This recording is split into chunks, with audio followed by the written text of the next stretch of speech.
Good morning. Grab your coffee, find a seat, and let's get started. Welcome to 1 Million Cups. I'm Kyle, I'm one of your community organizers. Happy New Year. Thank you so much for coming back. Welcome to 2018. This is Tyler and Caitlin and Nicole and Courtney. John's in the back doing video. Thank you so much for joining us. Can you please raise your hand if this is your first time at 1 Million Cups? Awesome, lots of new faces. Thank you so much for coming out. Here's the format. We're gonna have a couple entrepreneurs present about their business. Then we will turn it over to our expert panel to ask a few questions, and then we're gonna turn it over to you to ask a few questions as well. So be sure that you're listening closely, and let's ask them some hard questions. Also, be sure to log into your 1 Million Cups app. If you haven't downloaded it yet, go to wherever you get apps, download that 1 Million Cups app. That will allow you to provide feedback to our presenters and also to us, the organizers. I'm going to welcome our experts up to the front. I see Ezzy and Adrian out here, and they are going to say hello and introduce themselves. First up, the wonderful Adrian Haynes. What do you need me to say? Good morning, everyone. My name is Adrian Haynes. I am the managing partner of Seed Law and the proud president of the Multicultural Business Coalition and a few other entrepreneurial things. I'm glad to be here this morning and looking forward to meeting our businesses.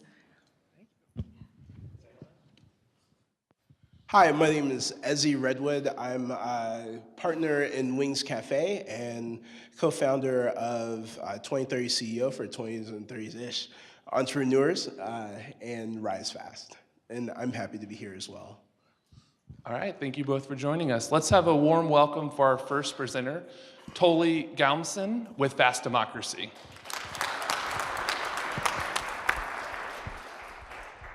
Hi everyone, can you hear me okay? Thank you so much for coming out at this relatively early hour, this early in the year. So my name is Anatoly Galimson, and I would like to tell you a bit more about fastdemocracy.com, which is a free website that you can use to keep track of state legislation. And we are up and running in all 50 states, and in a few weeks there will also be a US Congress version of Fast Democracy.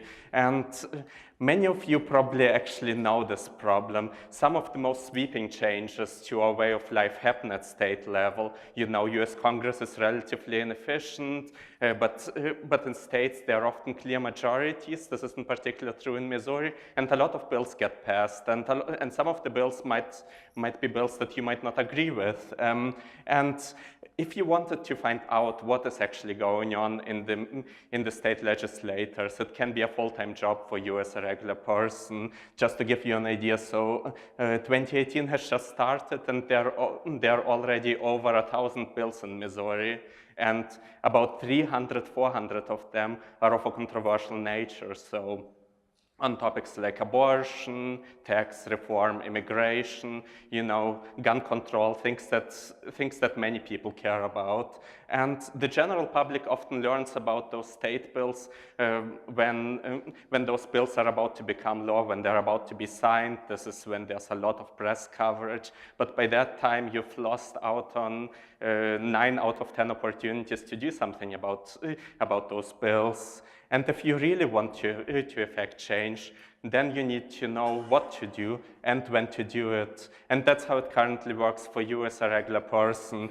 This is the Missouri House website, and it lists you all the bills here, for example, on the topic of abortion. What it does not list you anymore, since the new version, is where the bills are currently. So are the bills coming up for a hearing? Are the bills already dead and you don't need to worry about them? Will there be a debate soon on those bills? Who do you need to call if you want to do something about it? And with Fast Democracy, we wanted to provide a free tool that is as good or better as the professional tools that lobbyists are using for tracking legislation, but we wanted to make it accessible for everyone. And yeah, without further ado, let me just show you what Fast Democracy is and what you can do with it. So that's how the main page looks like. First of all, you can find out who your state legislators are by clicking here and typing your address. And let's select some topics that I'm interested in. I go to my track topics and then add update topics. let's select education, and the topic of employment is not on the list, so let me just quickly add that one, save and exit. Here we go, and um, here are some bills on employment, for example, that I've just added. And if you want to, you don't need to visit Fast Democracy ever again, because from now on you will be getting either a daily or a weekly email updating you on the latest developments, showing you what the latest action is on those bills. And if you want to find out more about a bill, you can just click on it, like this one, for example, and you can get a bill summary. You can comment on a bill. You can contact your legislator, and this is almost like a Facebook Messenger. So you just type in some legislator and contact them this way about a bill. Another cool thing you can do is you can compile your own list of tracked bills by clicking track bill here, and it will go to my tracked bills. And from here you could, for example, decide to write a comment on a bill, just like this. Or you can you can share the bills you're tracking with your friends by making your tracking activity public. If you have a website, you can add a little widget that shows the bills that you are tracking. And another cool thing that you can do is you can go on any legislator there is, and you can see the voting history. How did they vote on abortion, for example? How did they vote on employment? If you don't find the topics, so those are just my track topics, but how did they vote on health, for example? And yeah, this way you can find out about this, and the same activity would take you hours if you were to do it with the state legislator website. And by now you're probably asking yourself, so how is this supposed to make money? And we want to create a premium version of this, and the premium version will be targeted more towards advocates, lobbying groups, and companies, and it would send them instantaneous updates on bills as they move around. It would allow you to track legislation in multiple states. Premium customers would also have access to a huge database of legislation from the past few years from all 50 states. And just to give you an idea of the price point of those websites, a subscription for those lobbying websites typically ranges between like $1,000 and $20,000, depends on how good the website is. And it's a multi-billion-dollar market, and every tool that helps companies win will be a tool that they will want, because losing on legislation can cost them millions and billions of dollars. So we believe that with these functions and with some other functions that I will not talk about right now because it's a public event and they're not built yet, with those functions we believe that we can be the most advanced tool on the market for professionals, and at the same time also help regular people keep track of what's going on in the state capitals. And my challenge to you as a community is do you have some suggestions on how to raise money for this kind of project? Do you know who could be interested in this topic of government transparency and at the same time see an opportunity here? And something we've been increasingly better at, but we still need to improve, is spreading the word and getting it out to activists, not only in Missouri, but nationwide. Thank you very much.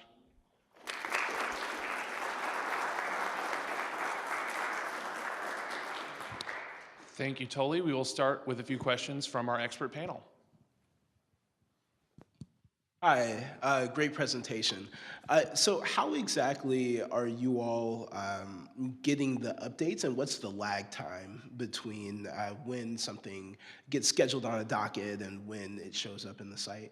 Right. So this will obviously eventually change once we have those instant updates in here. But right now it gets the information every 24 hours overnight, and some features like upcoming hearings actually you get that information every hour. So yeah, that's how it's at the moment.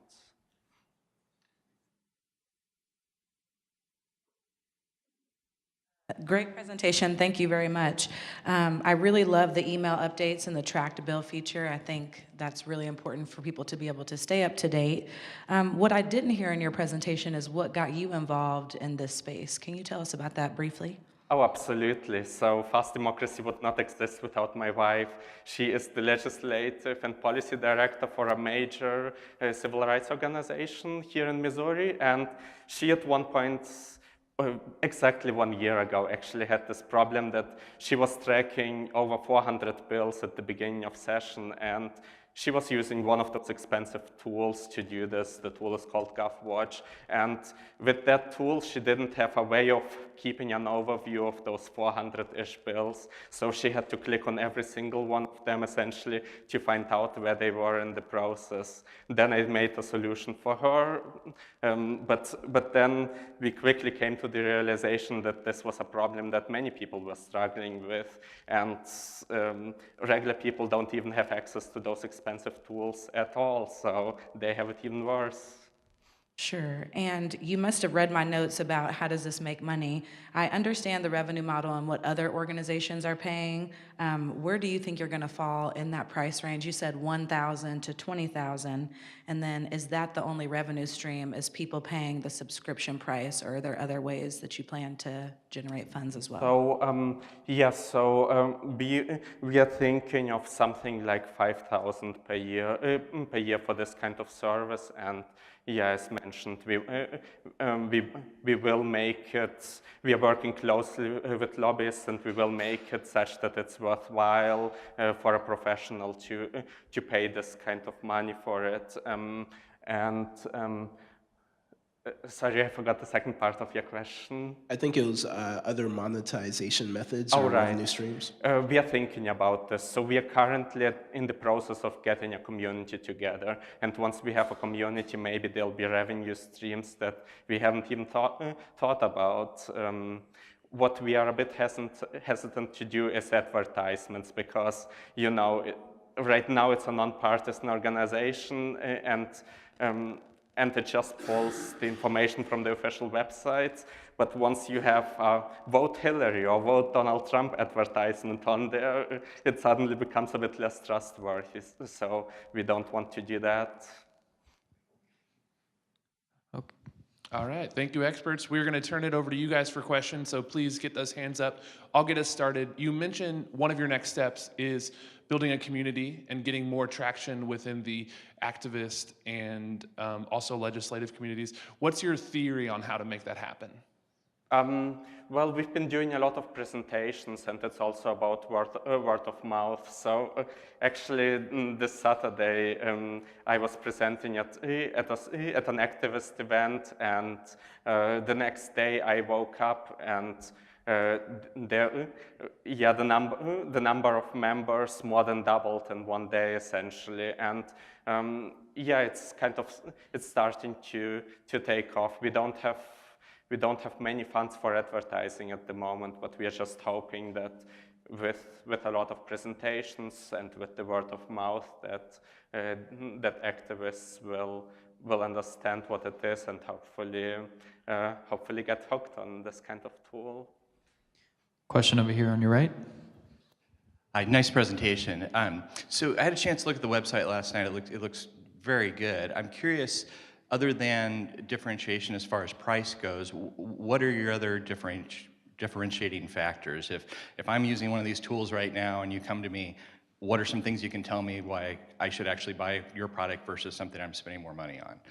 So that's a tough question because the premium version is not built yet, and I think maybe we should discuss that in person, but let me say you this, the other day I was talking to some lobbyists, and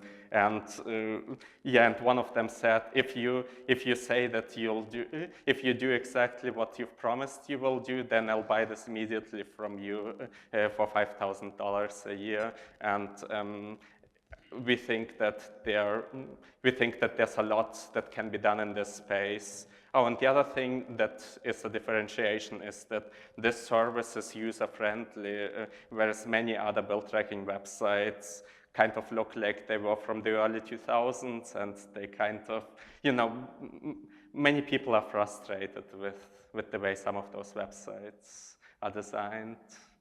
Question up front. This is a great idea. I can see a lot. I can see why you called it fast democracy.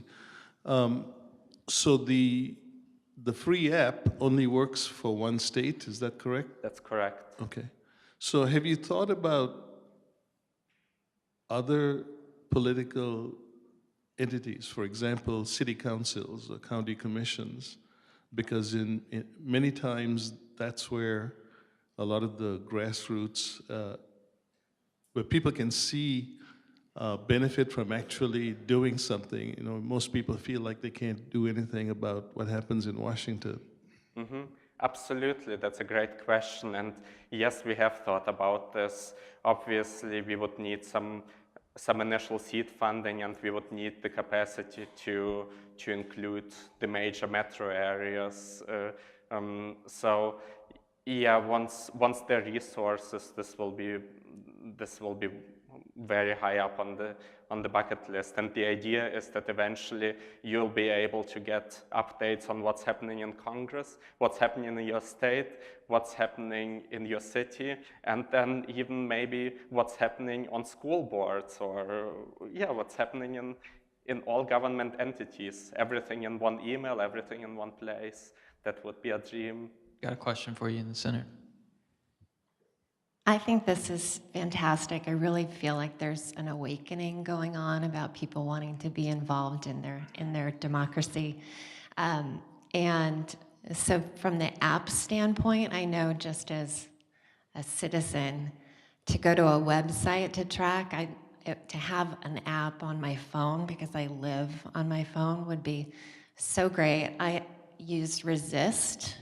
I get the text messages. I don't know if you're familiar with that, but to be able to get a text message to say, reach out to your legislator.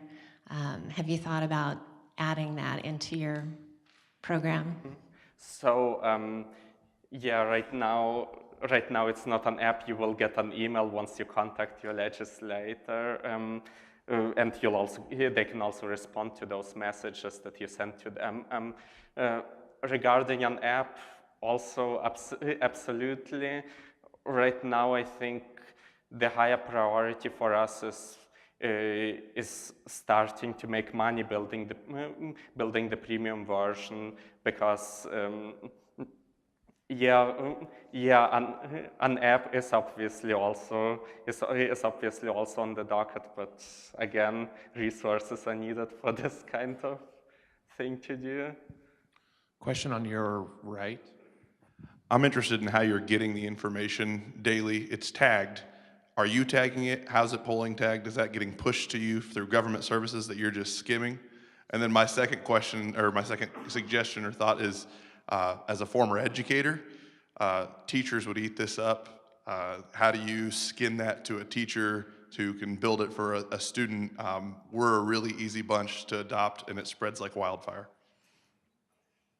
So education is an area that we would love to go to, that we would love to go into, and we haven't been very good about this so far. And if you have some suggestions or connections on how to do it, we would love to talk to you. And regarding data sources,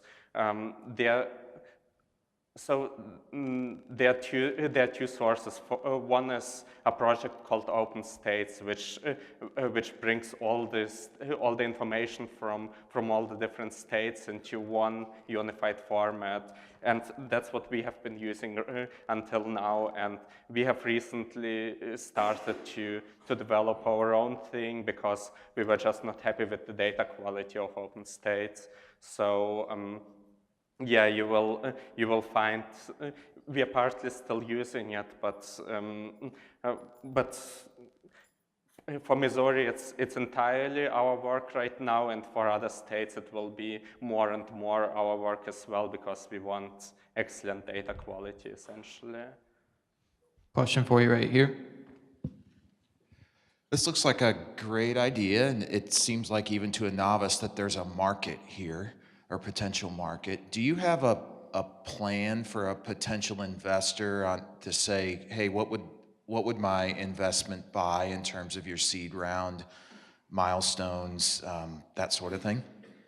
Yeah, so we think that we can build the premium version in about 3 months, and then just from talking to many lobbyists, we think that a price point of about $5,000 per person is something that people would be ready to pay for a service like that, because people get excited and people do think it's easier to use and better than many of the services they are using. Regarding a plan, we do have one, but just to give you an idea, take Missouri for example. If we can get 10 companies or 10 people to sign up for it, then then it's already $50,000 a year. If we get another 10 in a different state, another $50,000, and you can do the math. And we think that it can be really profitable. And one of the good things about this particular sector is that there are only so many advocacy groups, and in a few months we can call all the advocacy groups essentially and market it to them. So yeah. Question in the center. First off, congratulations. Two things. First off, congratulations on going up there and presenting. It takes a lot of courage and a lot of gumption to do that. So keep up the good work on that. The question that I do have, I have heard multiple presentations over the years on the exact same thing you're doing. In fact, last year I heard something at 1 million cups about democracy and other things to get people involved. And also in light of when the previous elections occurred and what's happened, I've heard change.org, I've heard a lot of advocacy groups, a lot of allies, a lot of stuff. What is the difference between fastdemocracy.com and change.org and other lobbying groups? And also, who is your biggest competition, and how are you going to either work with them, or how are you going to work with your competition, or how are you going to work against your competition? So that's a tough question. So what's the difference between fastdemocracy.com and change.org? I mean, on a basic level, one is for sending out petitions on all kinds of topics. The other one is keeping track of legislation, both in your states and soon in US Congress. And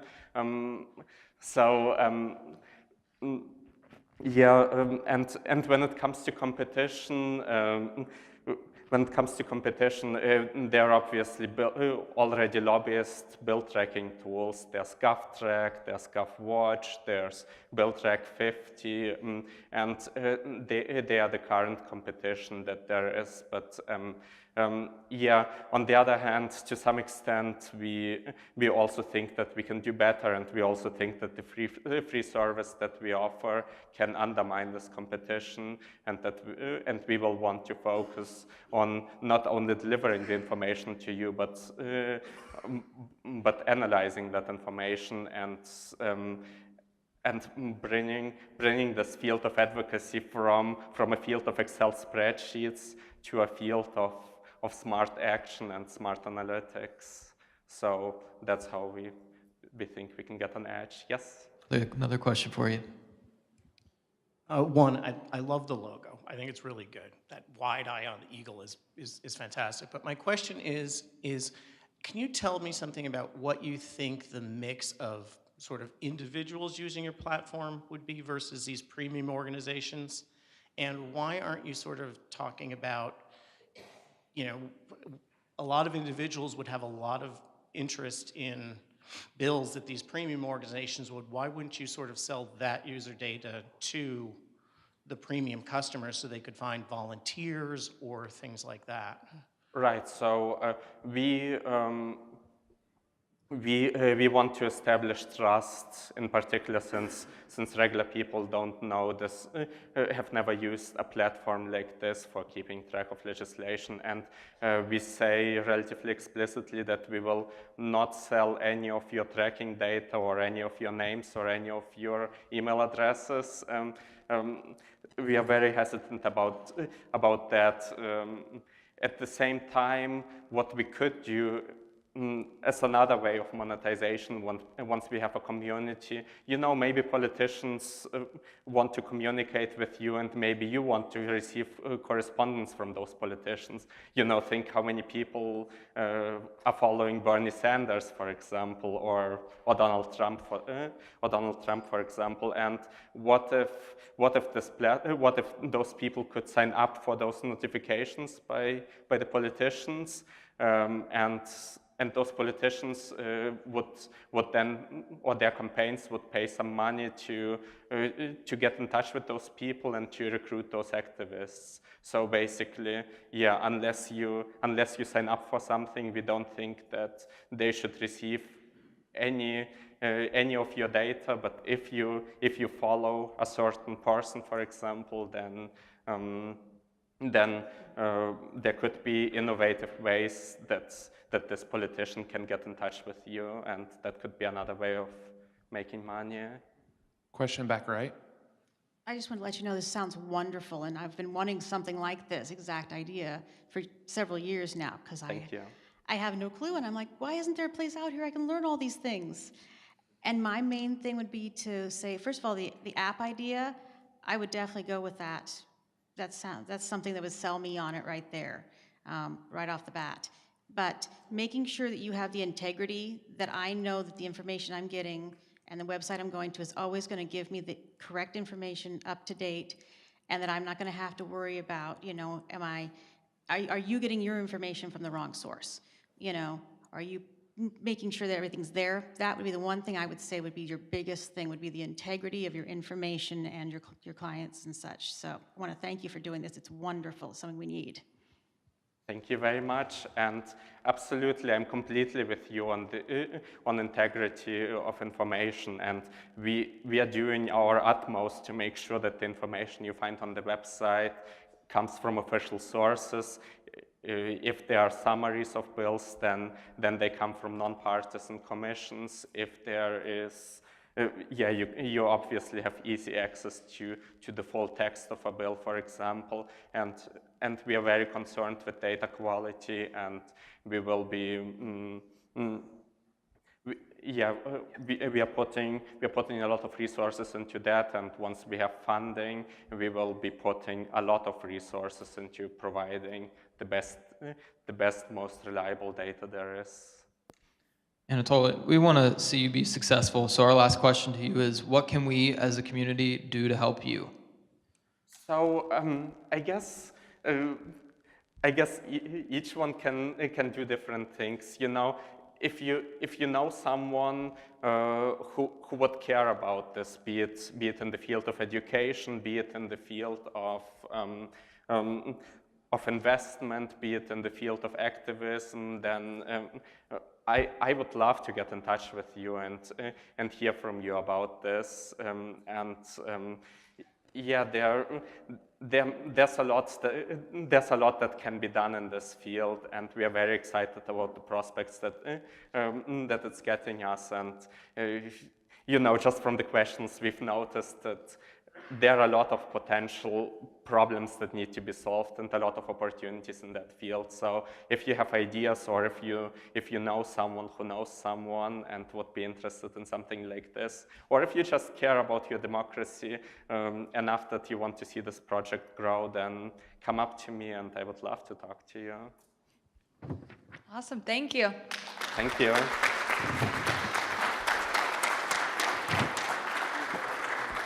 Okay. All right, we have a few announcements. First, Ezzy. Go ahead. So once again, my name is Ezzy Redwood, in case anyone forgot with that great presentation. So one of the groups I run, 2030 CEO, one of our missions for 2018 is helping companies scale in the Kansas City region. So helping our Kansas City companies become powerhouses either in the region or nationally. And to start that off, we have brought in today Alex Brown, the co-founder of Dollar Beard Club, one of Forbes' most creative minds in marketing, one of Adweek's top innovators in product launches, a Shark Tank licensee, to come in and explain and give insights into how they were able to scale so many companies in so many sectors so quickly. So within their first 15 months, they already had over 15 million in revenue and 150 million views of their videos.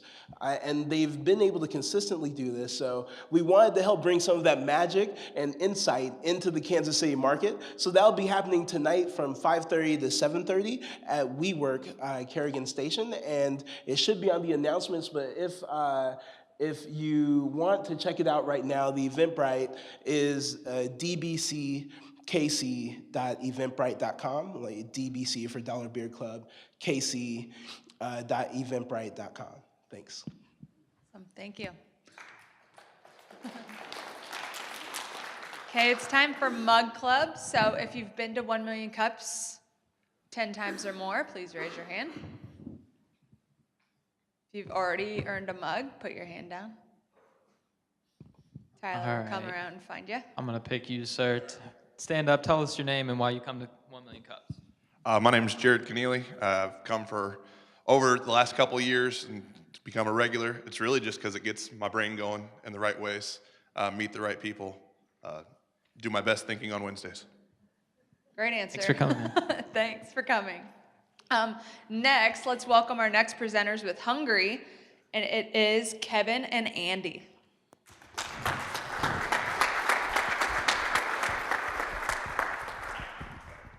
Can you hear me? Yes, sir. So thank you so much for having us. My name is Kevin March. This is my co-founder, Andy Civils. We have one more. He's not here, but that's quite all right.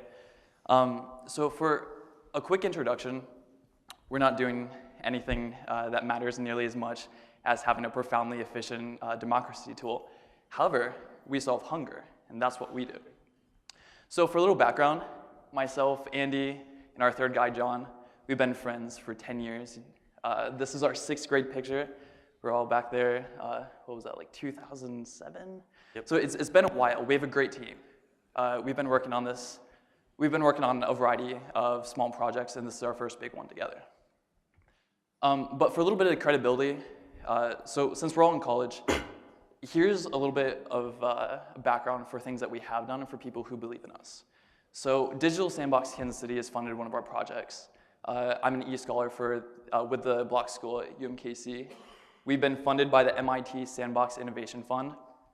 We're part of the Venture Mentoring Service through MIT, and we were actually finalists for the Global Entrepreneurship Network's startup competition. Go ahead. And so, yeah, I think it's necessary to address the drive for why we're here, the problem that exists. And it starts off with the simple fact that there's so much information on the internet when it comes to food options, restaurants, meals, etc., that if I'm in a new city, or I'm in a city that I've lived in my entire life and I try to find a new restaurant, I have to scroll through multiple options, and I end up feeling dissatisfied because I couldn't look at them all, and it took me 15 minutes to look through this menu anyway. Not only that, But if I decide that I found the one and I want to get it delivered, if I'm in Kansas City, for instance, I've got so many delivery options that have a variety of prices, a variety of delivery times, that if I were to try to search each one of these, I'd probably end up losing money and also losing even more time. So we're running on 30 minutes right now where I'm becoming to be hangry. It's an unfortunate thing for everybody involved. And so, but let's say you're not delivering. You're trying to order takeout and you place a call to the restaurant, right? You have to talk to a host or a hostess who's in a loud restaurant. To be honest, she doesn't want to talk to you. She's got a job to do. And you're placing an order, and it's just a hassle of a conversation to have. So wouldn't it be amazing if someone did that for you? But we'll get to that in just a bit. One of the biggest features with Hungry is social eating. So I eat with Kevin and John often. You eat with spouses or coworkers or friends and family, and we always have a discussion. We won't want to call it an argument about whether we're going to Olive Garden to get the breadsticks or TGI Fridays for those amazing entrees, you know? And we get voted out, and that keen sting is unfortunate, where I'm like, man, I got to wait till tomorrow to get the breadsticks. You know, it's an unfortunate deal. And it's a conversation that I personally would want to avoid, and anybody who's been married more than 20 years probably feels the same way too. Right. And these overwhelmingly culminate to make this process of going from hunger to satisfaction take an extremely long time. So what's the solution? Well, it starts off with simple personalized suggestions where a right swipe if you like it, a left swipe if you don't, and an up swipe if you want to get it. This system gives us an inside look at your preferences on individual food items and the related tags, and then we can take that and make sure that we show you these suggestions that are based on what you like. We have delivery optimization that makes sure that when you do have something delivered, the cheapest or most efficient option is given to you automatically without you ever having to look through or search through the options. We can place automatic phone calls to restaurants for you. You press a button, we have a machine learning AI system that can have the entire phone call with the host or hostess and place your order at the restaurant. You get a simple notification on your phone that the order's been placed. It'll be ready in 15 minutes. And let's say you're going to go social eating with Kevin or with anybody from 1 Million Cups. We can give you a group restaurant recommendation based on your preferences and match a meal or a restaurant that we know you'll all enjoy. This altogether makes it so that your hunger to satisfaction, your swiping to biting, happens in 10 seconds or less. So for a quick exercise, just so I can understand the crowd a little bit more, will you raise your hand if you've eaten perhaps in the last 2 weeks? See, that's great. Eating is E for everyone. And that's kind of one of the reasons why we chose specifically to get started in the restaurant space. So a recent report from Merrill Lynch said that the addressable US restaurant market is about $210 billion. But e-commerce makes up less than 5% of that. Now, with an app like Hungry that can increase the amount of e-commerce that all these restaurants are getting, each percentage point raises the amount of e-commerce by billions of dollars. Now, only 1/6 of restaurants in the US can actually be accessed by the current delivery services. And we'll get to those in a second. But there are some pretty well-known names, such as Grubhub.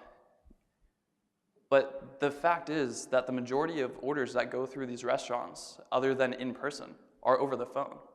And the solution that Andy described, being able to push a button on your phone and it places the order for you, would bring every restaurant in the US under our market. Now lastly, in the top 10 US cities, just the top 10, for the millennials that live in those cities, which is our target market, there are 2.25 million that eat out at least 2 times a month.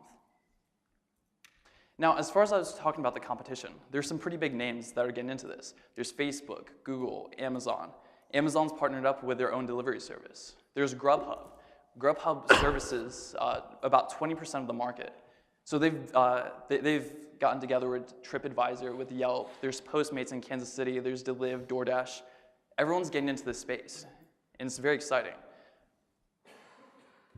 So Kevin talked a bit about the competition, and those are some big names with a lot of resources, a lot of technical capabilities. But I want to talk to you a little bit about the Hungry difference and what we do that I believe makes us the premier product in this space. First and foremost, it's the simplicity. It's a right swipe or a left swipe. It's an up swipe if you want it. If you're on Google and you're searching through these options and clicking through menus, or you're on Grubhub and you have to find certain restaurants that they deliver to and others that they don't, it's not a simple process. That simplicity leads to personalization, where we tailor suggestions based on your taste and make sure that this whole process takes even less time because we're showing you menu items that you like.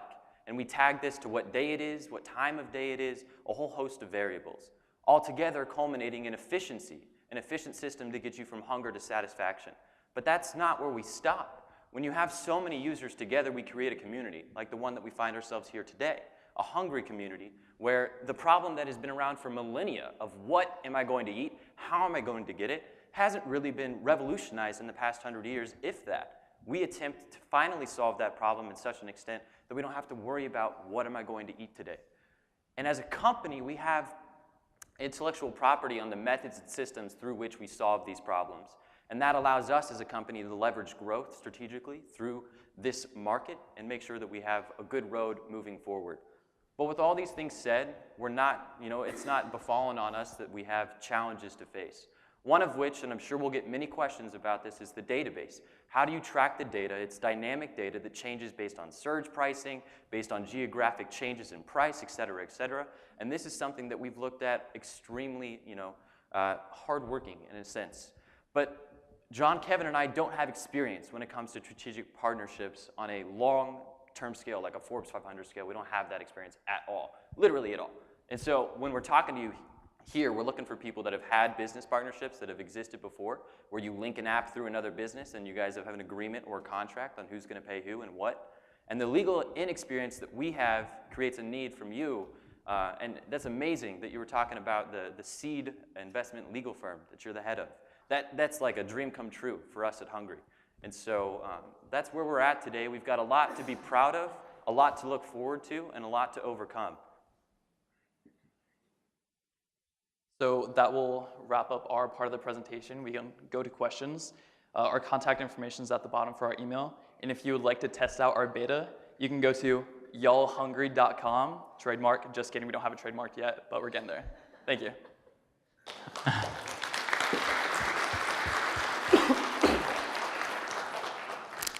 All right, experts, we're gonna let you take it away. Adrian's over there blushing. All right, a great presentation. So, I left the presentation not exactly clear on your primary business model, right? So, would you mind explaining in maybe 2 sentences, the crux of what you are doing? Yeah, 2 sentences. You're hungry, we find you what you want to eat.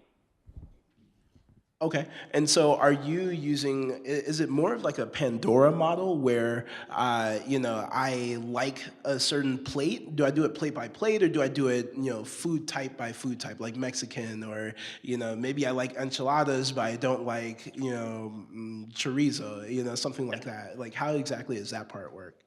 So if you could imagine if Tinder and Pandora had some kind of weird baby and it came out in the restaurant realm, that's what we would do. So you swipe based on individual meals at restaurants, and we have these tagged in a hierarchical fashion. So let's say you go to Qdoba, it might be Mexican for the tag, and it might go into more specific tags for the ingredients as well. And then based on the time of day in which you would eat it, and then how far away is it from you, and then price as well as other metadata.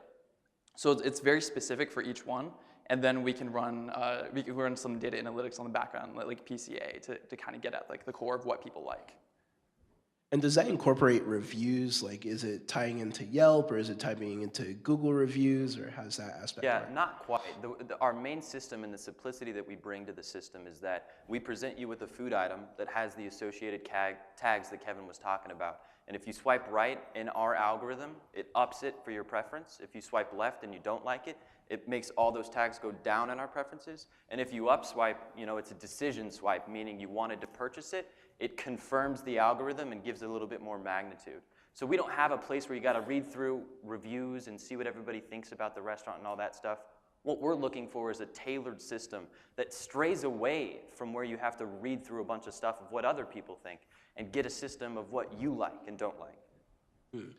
Okay, and the only reason I asked that was because, not, as we know, not all restaurants are maybe, equal, and so just because you like a enchilada, doesn't necessarily mean that you're going to like an enchilada at Port Fonda versus at, a more, Mexican-centric like restaurant. And so, yeah, the restaurant itself is a part of the tag of the item. And so if we know that for whatever reason, you'll swipe on an enchilada when it's at like a TGI Fridays or something like that, I don't even know if they have them, we know you're a TGI Fridays guy. So we'll show you all that stuff regardless of if you actually don't like these individual items.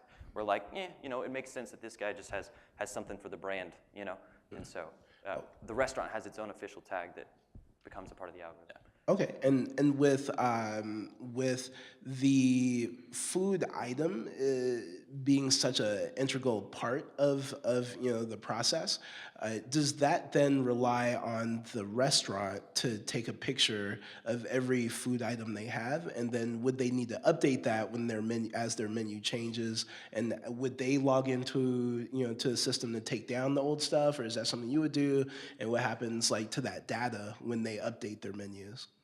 So in the grand scheme of things, that would be like the end game solution. However, at this point, we would have to go out and get those restaurants on board. So to begin with, we are scraping a wide variety of sources, such as like getting all the pictures off of Yelp. They're like you probably know, there are tons of like foodie Instagrams. There's like this app called Food Spotting. There's Foursquare. We have all these different sources which we can get images from. And then we imagine as we develop this data, what we'd go to next is kind of a user-based solution where we indicate to users that we don't have a good picture for the item that they're swiping on currently, and that we would offer them a 10% discount if they would send us a picture of that after they get it. And then we'd continuously update our information like that. Eventually, we would get to the end point where we have enough partnered restaurants where we can rely on them to upload data for us, upload their pictures, and update their menu changes. But until then, it's going to have to be a user solution. Yeah, thank you guys. That was a great presentation. And I wanted Ezzy to ask his questions as the restaurant owner. Because I had some questions too, just about how you were going to work with restaurants. So first, for the legal considerations, of course, if you're gonna build an app, you need a terms and conditions of sorts. And then I was just jotting, relationship agreements. So between you all as founders, between your restaurants, between any investors that you might need to bring on board. So just really documenting your relationships, I think, will be important at the beginning as you're kind of getting off the ground. And then I didn't hear how you all are making money. Do you take a percentage off of each decision swipe? What does that look like? So we have like 3 main revenue streams and a fourth that's a little kind of extra. The first of which is, like you're talking about, it's the sale of data. And it's kind of what he was getting at, which is we have so many preference swipes that we can sell them individually to restaurants, or we can package them to an analytics package and sell it to somebody who is an umbrella in the food industry. And then in addition to that, we can pay or accept payment from restaurants to say, I don't know, Red Robin comes out with a new gourmet burger and they want to have it, flooded on the Hungry app a little bit before most of the personalization algorithms would have it come up. We can give them the opportunity to do that. And one of the amazing things about Hungry is that when you advertise within our app, it doesn't look like advertising. We have flashcards right on the app that has a picture of the food item. And so there's no indication to the user that this is a food item. They're just thinking, okay, this is part of my algorithm. And so it gives a restaurant an amazing ability to get its product into a customer without having to feel like they're invading on their space. And then the third revenue stream comes from what you just mentioned, which is where we take a little bit of a charge off of the delivery itself from the delivery service because we're the ones getting them business. And then we take a little bit off from the customer because, after all, we're saving them the difference between the most expensive delivery and the least because we guarantee the least. And so those 3 revenue streams together is the meat of the company. But in addition to that, we have this intellectual property that we are prepared to and in the works of licensing to other industries. And so those culminate to pretty much all of our revenue-producing streams. And is the app in use now? Have you all created a beta version of this? Yes. What's the website? The beta is released today, right now. This was the launch event. Congratulations. So, thank you. Thank you. So if you go to y'allhungry.com, right at the top, there will be a pink button that says beta invite. You click it, it'll give you instructions on how to download it. It's not in the App Store yet. I guess, so would you all be doing the delivery or would you be relying on other sources to actually do the deliveries? That's an amazing thing because it's awesome for us because we don't do delivery. We're a middleman that the delivery industry is really going to hate, to be honest with you, because we've got all of these different delivery services and we guarantee that the cheapest one, so whoever is offering the best price, we automatically link your customer to that delivery services. So every other delivery service who is not at that low price point is going to want to come to us and say, stop doing that, here's money, or we have to change our price. And so we don't have to worry about getting infrastructure for cars because it already exists.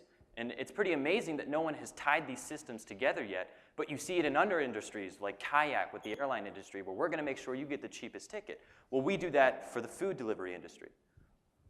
All right, we're going to go ahead and turn it over to the audience. Go ahead and get your hands in the air. We're going to start up over here on your right. Hi guys, nice presentation over here. So it seems like you're building on a lot of what's out there in the market right now. Absolutely. And this is kind of on top of that. So I'm curious, a couple of quick questions. One, what is the value proposition to the restaurant when this market is so crowded? I know you guys are going a little above and beyond what everyone else is doing. And two, how are you protecting your IP, which it sounds like you've got a lot of it. Hopefully you're in the process of doing it or you've done that, but that seems like something that would be pretty important to you at this stage.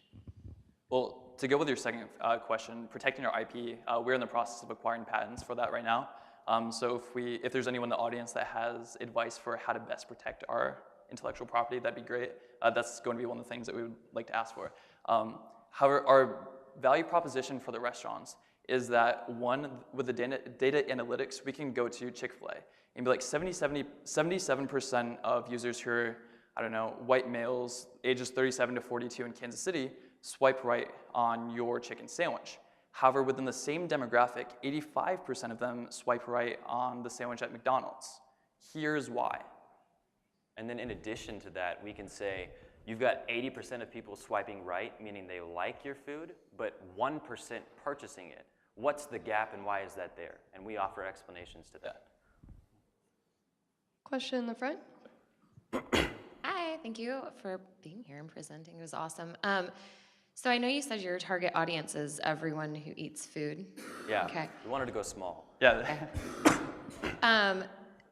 So it kind of seems, so I'm more of an adventurous eater, but I feel like the app it's really more for adults who say they don't like vegetables. So they like constantly eat the same thing. How strong, or I guess how smart is the algorithm? Because a lot of times when I'm on a news feed of whatever, it's not just Facebook, but everything else, I get, I'm nervous about saying I don't like something because then I will never see that topic ever again.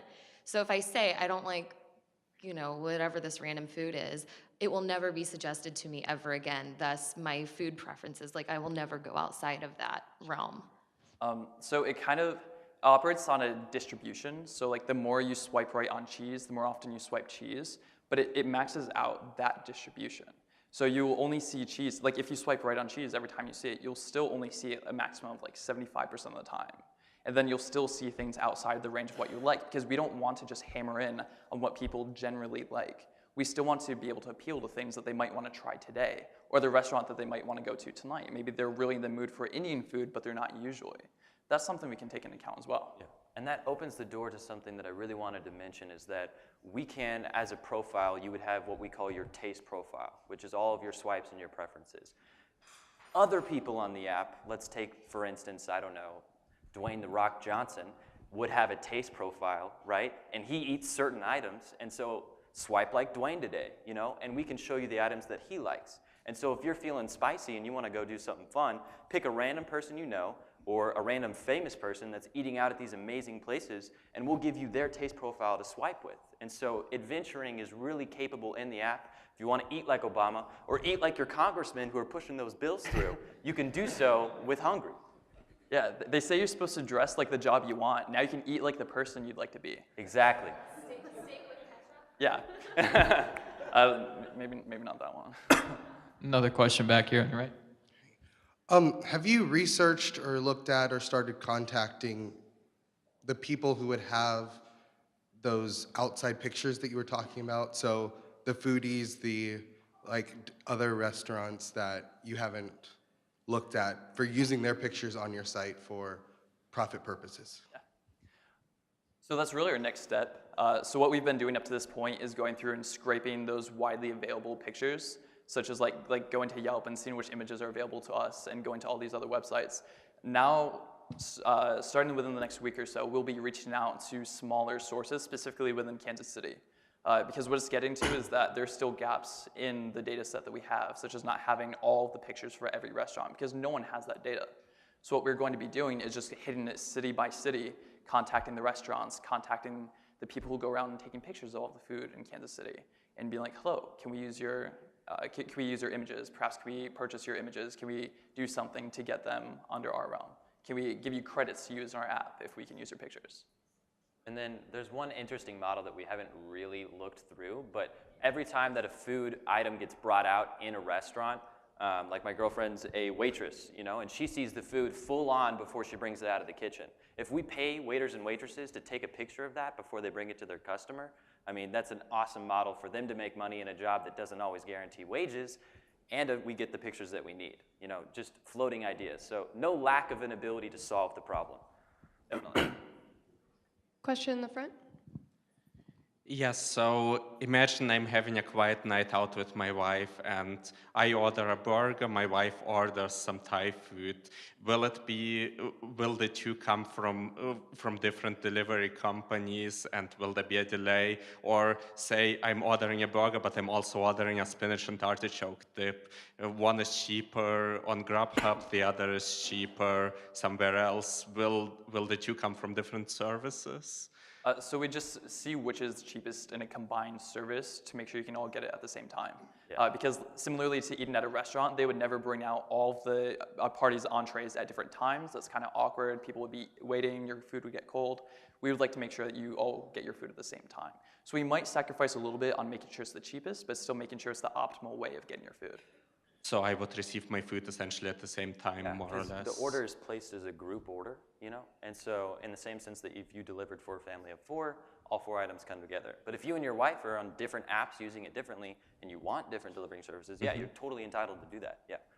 Good. Another question in the center. So this is just a random thought, but it seems like there's a need in food for these pictures and these data points. Being in real estate, ILS is a required set of 9 data points that if I'm selling a building, I need these 9 data points. If I have these 9 data points in a CSV file, I can push it to 1 million different places.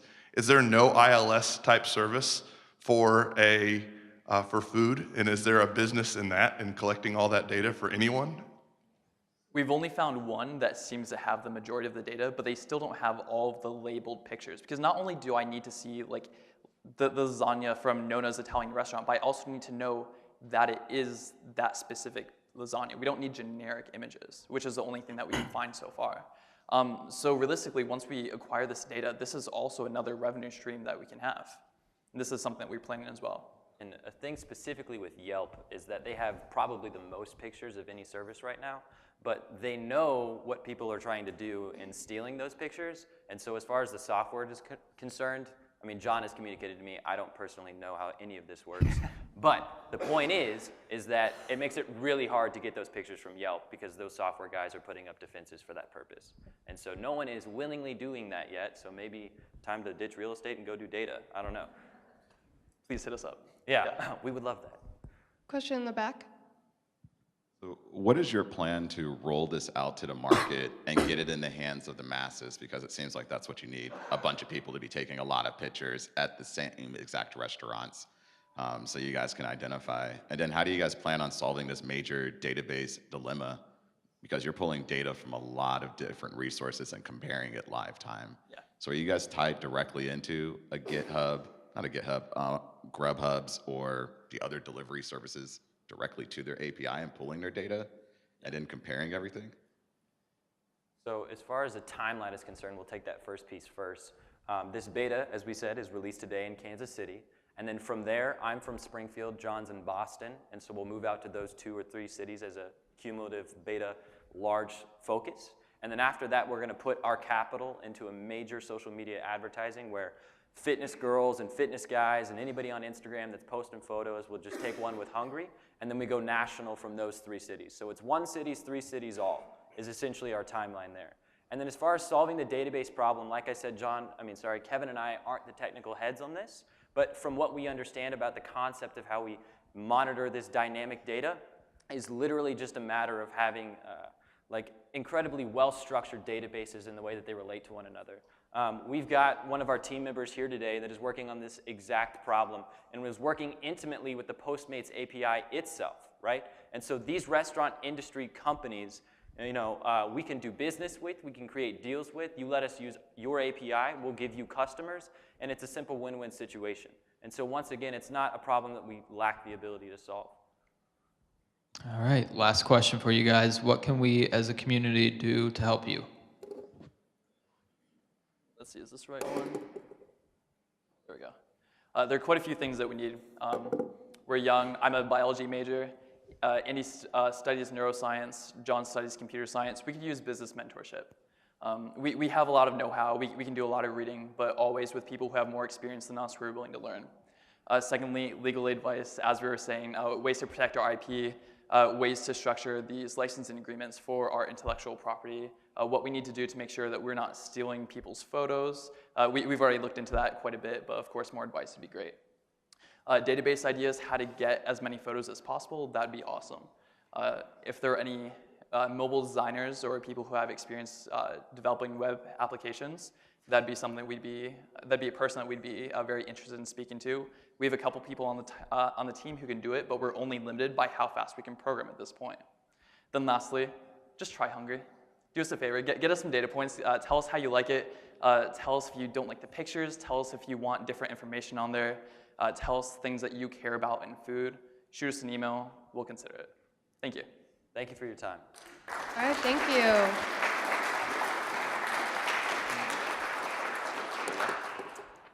Okay, so if you had some questions that you didn't get to ask, please find the presenters after. They would love all of your questions and feedback on the app as well. Join us next week. We're going to see Digital Aerialists and Heart-Shaped Clothing Company. Hope to see you then. Thanks.